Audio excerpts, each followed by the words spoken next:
In a crescendo of violence and betrayal that shattered the fragile peace of Los Angeles's elite, 3 lives were irrevocably altered in a single, heart-stopping instant, and 1 soul was lost forever beneath the harsh glare of the operating room lights. It began, as so many tragedies do, with a single shot that echoed across the windswept dunes outside Steffi Forrester's Ocean View retreat, a bullet that tore through flesh and faith alike and sent every player, Forrester and Spencer, Walton and Logan, scrambling for answers and for blood. Luna Nozawa, scapegoat of the moment, was the focus of suspicion as chaos engulfed the cliffside villa, but when the will of the crowd and the flash of a half-snapped security camera led every eye and every accusation her way, only one truth remained hidden. The revolver's barrel had not been aimed by a desperate young woman pleading for freedom, but by Hayes Finnegan, the boy Finn and Steffi had taken into their home, a child as vulnerable to manipulation as he was desperate for a father's love. The gunshot rang out just as Sheila Sharp lunged at Luna, a mad scramble beneath the cliff's edge that ended with Sheila crumpling to the sand, crimson blooming across her blouse. Liam Spencer, drawn by the panic in Steffi's scream, dove in to shield her and took a glancing wound to the shoulder, a cruel irony for a man who had only ever meant to protect the woman he loved. And an unlucky guest, anonymous, unremarkable, simply in the wrong place, fell without cry, struck in the chest by the same bullet that had found Sheila. In seconds, the beach house turned crime scene, every shard of glass and drop of blood a testament to how easily safety can fracture. Steffi's scream fractured the salt-thick air, Carter Walton's roar for calm drowned in discord, and Hope Logan's sobs blended with the wail of sirens as 3 victims were loaded into waiting ambulances.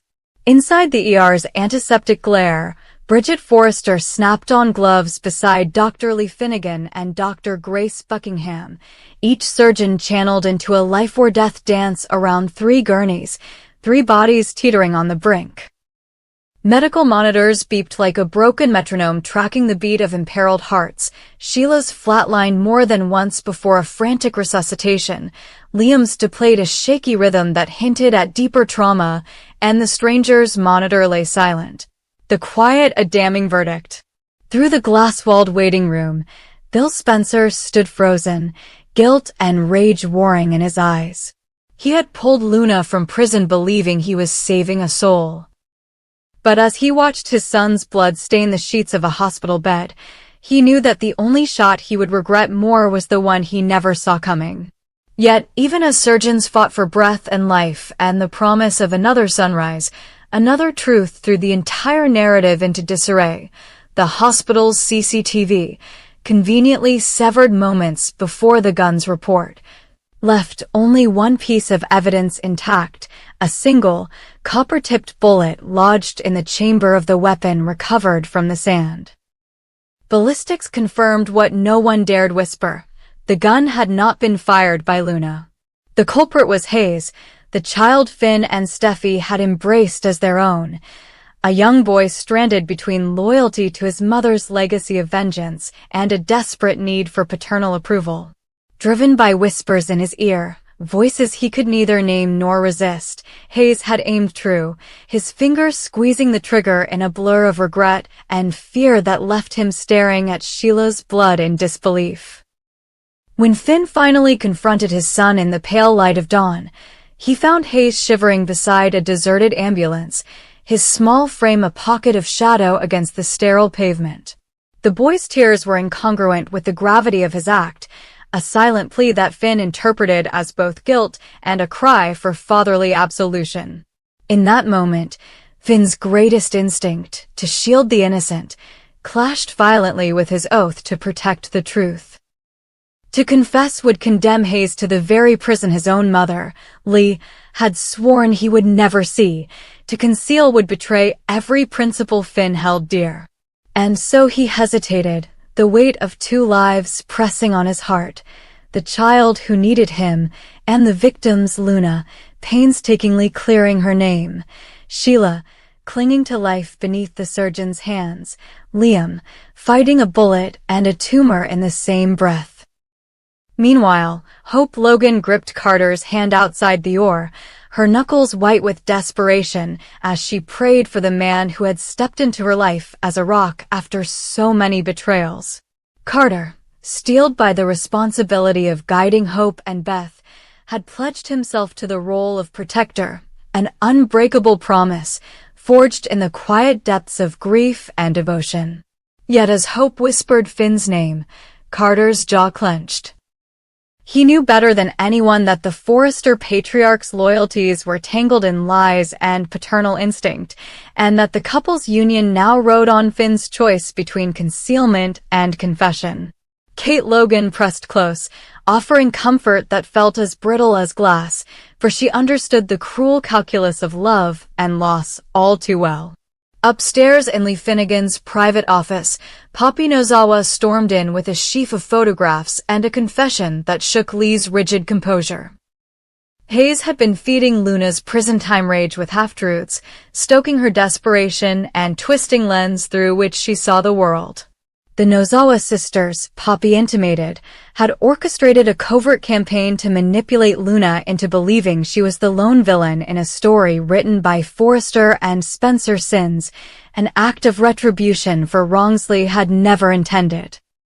Now, with Lindsay Forrester's name invoked in hushed tones and whispered threats, Lee realized she had built an empire on sand, and that her own anger at Luna's betrayal had blinded her to the strings being pulled by those she'd scorned.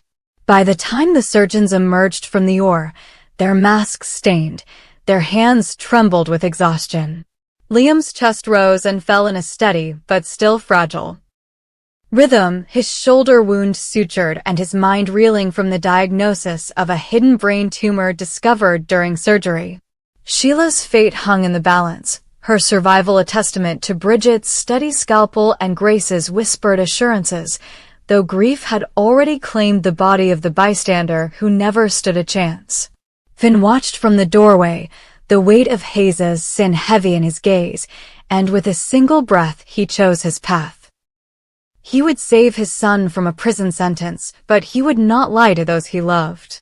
He would expose the truth once Luna was safe, once Sheila had a chance to speak, and once the cowardice of manipulation was laid bare. In the hushed aftermath, Luna Nozawa was cleared by ballistic evidence, yet shackled by the knowledge of Hayes's descent into violence. As she watched Finn cradle the boy who had turned against her in silent betrayal, her anger burned with a new focus. One that could either heal the fractured family or tear them apart forever. Carter and Hope returned to their home at Forrester, where Beth Spencer slept peacefully, unaware of the storm that had passed through her parents' hearts. Bill Spencer, humbled by the fragility of life and his own part in the chaos, reached across the aisle of hospital chairs to clasp Katie's hand in gratitude and in apology for every misstep that had led to this calamity. Yet beneath the veneer of relief, a darker current flowed. Grace Buckingham, her ivory coat buttoned too tightly, her smile too fixed, slipped away from the group and into a deserted hallway where she retrieved a vial of unmarked pills from her pocket. The label was smeared, the contents potent, and when Grace tucked the vial into her palm, her eyes gleamed with a resolve that chilled the blood, whether to hasten Liam's recovery or to guarantee his demise remained her secret alone. Outside, Poppy Nozawa received a text message, quiet on the horizon. For now. And as dusk settled over Los Angeles, the cameras in Steffi's house flickered back to life, capturing only shadows, but enough to remind every schemer, every lover, every liar that in this world of surf, sand, and silk, the ultimate weapon is the truth. And its bullet never misses its mark. As the summer sun casts long shadows over Los Angeles, the halls of the hospital become the stage for life, death, and the kind of high-stakes melodrama that only Forrester Creations can inspire. This week's episodes of The Bold and the Beautiful, airing July 7th to 11th, will thrust three of our beloved healers, Dr. Lee Finnegan, Dr. Bridget Forrester, and Dr. Grace Buckingham, into an emergency that no operating room could fully contain, while Carter Walton takes on his greatest promise yet: to stand by Hope Logan as her stepfather and protector. Buckle your seatbelts. The ride ahead is fraught with gunshots, broken vows, bloodied hands, and a secret so toxic that it could shatter every bond in this tightly wounded community.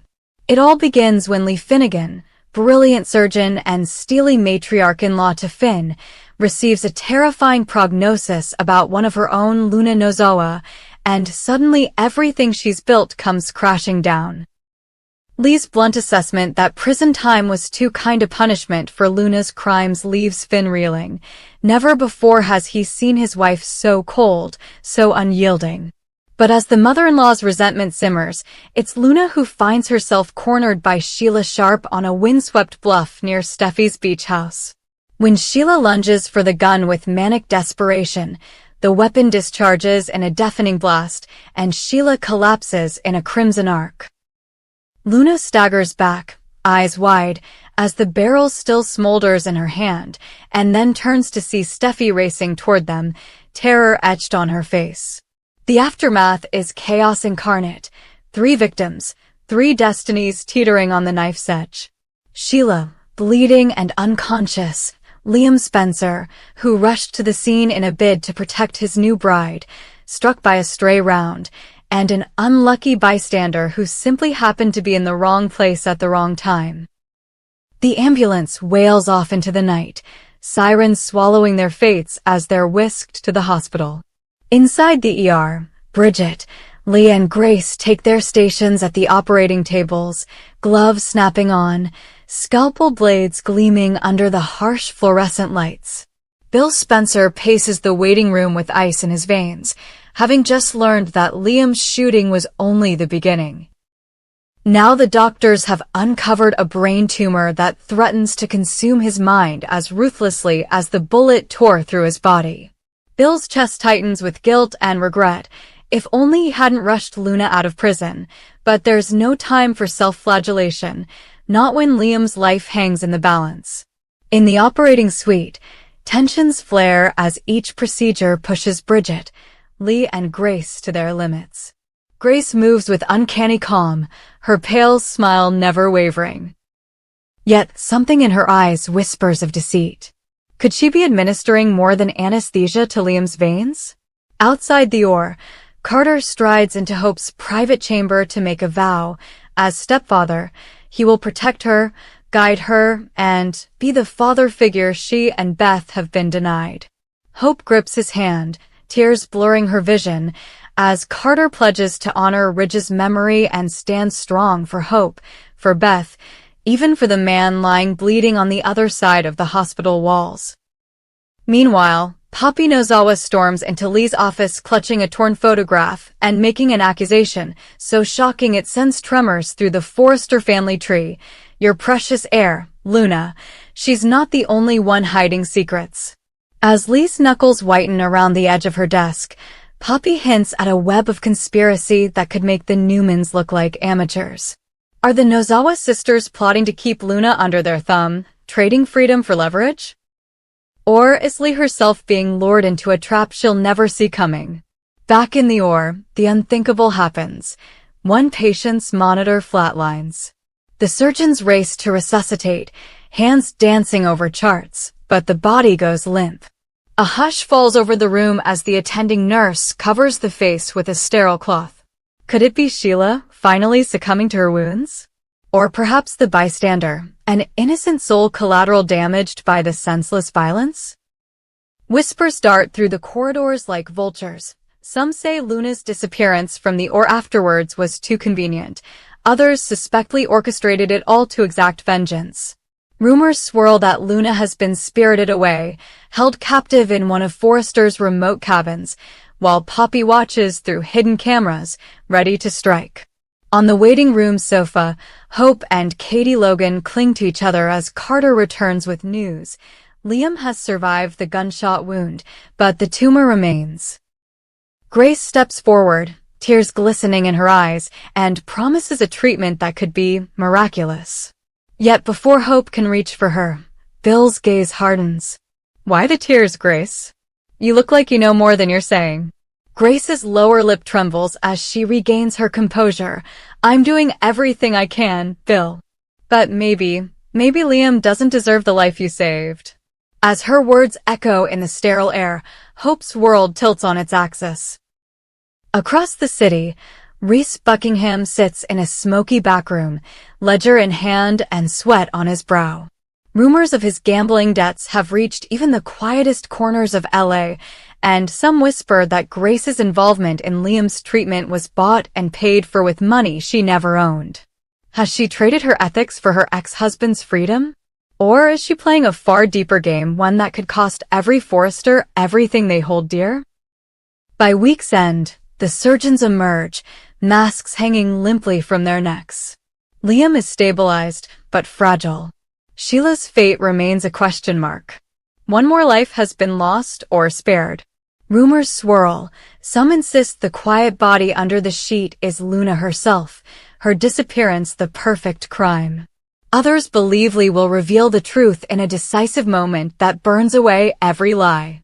And in the hushed corridors, Carter lifts a fingernail-scratched note from the floor. Trust no one. It's signed with an unfamiliar scrawl, an omen that, in the world of Forrester creations, the final act has only just begun. This is not the end of their story. It's the beginning of a new chapter, darker, more dangerous, and infinitely more riveting.